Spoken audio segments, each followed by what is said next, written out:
इस वीडियो में मैं आपको रामधारी गुप्ता खंड 1 से प्रतिलेखन संख्या 43 की डिक्टेशन बोलने जा रहा हूं, जिसकी स्पीड होगी 60 शब्द प्रति मिनट। डिक्टेशन के साथ में एडवांस आउटलाइन भी दी गई है, इनकी आप पहले प्रैक्टिस कीजिए। इसके बाद में आप डिक्टेशन लिखेंगे तो आपकी डिक्टेशन भी अच्छे से लिखी जाएगी, गलतियां आपकी कम होती चली जाएंगी और स्पीड आपकी बढ़ती हुई चली जाएगी। यदि किसी कारणवश आप लोगों की स्पीड नहीं बन पा रही है या गलतियां अधिक आ रही हैं, तो आज ही आप हमारी ऑनलाइन क्लास या ऑफलाइन क्लास ज्वाइन कर सकते हैं। क्लासें सुबह और शाम दोनों ही समय चलती हैं। स्टेनोग्राफर से लेकर के रिपोर्टर तक की हमारे यहाँ क्लासें दी जाती हैं। क्लासें सुबह और शाम दोनों ही समय रहती हैं, किसी भी समय आप ज्वाइन कर सकते हैं।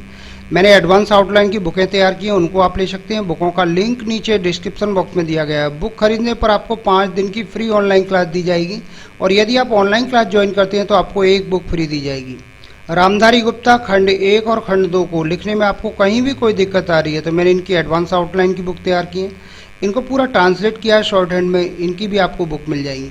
कोर्स से संबंधित डिक्टेशन की आवश्यकता हो या इनकी एडवांस आउटलाइन की आवश्यकता हो तो उनकी बुक भी आपको मिल जाएंगी। शॉर्ट हैंड संबंधी अधिक जानकारी के लिए आप मेरे कॉन्टैक्ट नंबर पर कॉन्टैक्ट करके मुझसे जानकारी प्राप्त कर सकते हैं कि कैसे बुकों को परचेज करना हो, कैसे क्लासों को ज्वाइन करना है। अब मैं आपको डिक्टेशन बोलने जा रहा हूँ। डिक्टेशन लिखने के लिए आप लोग तैयार रहें। रेडी। माननीय सभापति महोदय, मैं आपका बहुत आभारी हूं जो आपने मुझे इस बिल पर बोलने के लिए समय दिया है।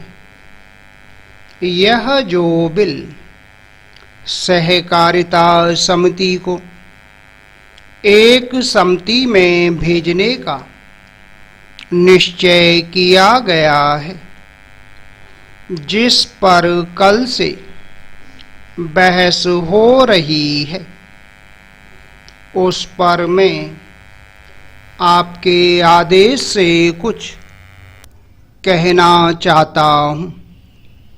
श्रीमान, इस बिल को देखा जाए तो यह समझ में आता है कि यह कोई नया बिल नहीं है, बल्कि जो सन 1912 का कानून है उसी की लाइन पर बनाया गया है और कोई नई बात नहीं रखी गई है।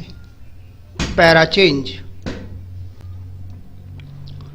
श्रीमान, इसमें सहकारी खेती की बात रखी गई है। अगर यह कहा जाए कि यह कोई नई बात नहीं है तो गलत नहीं होगा।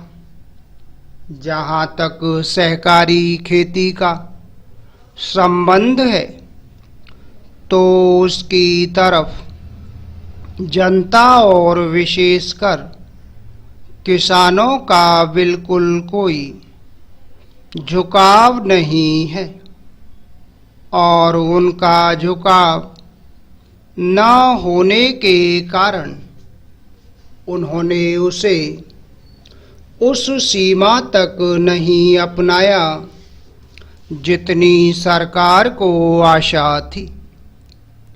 श्रीमान, आपको मालूम है कि नागपुर कांग्रेस में यह प्रस्ताव पास हुआ है कि सहकारी खेती कराई जाए। पूरे देश में इस समय इसका जोर चल रहा है और इसको लाने के लिए न मालूम इसके कितने रूप रखे गए हैं।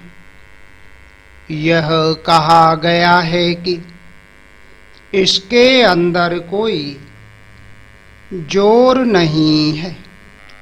अभी एक माननीय सदस्य कह रहे थे कि राजनीतिक पार्टी के लोग यहाँ पर सहकारिता के संबंध में कुछ कहते हैं और बाहर किसानों से कुछ और ही कहते हैं।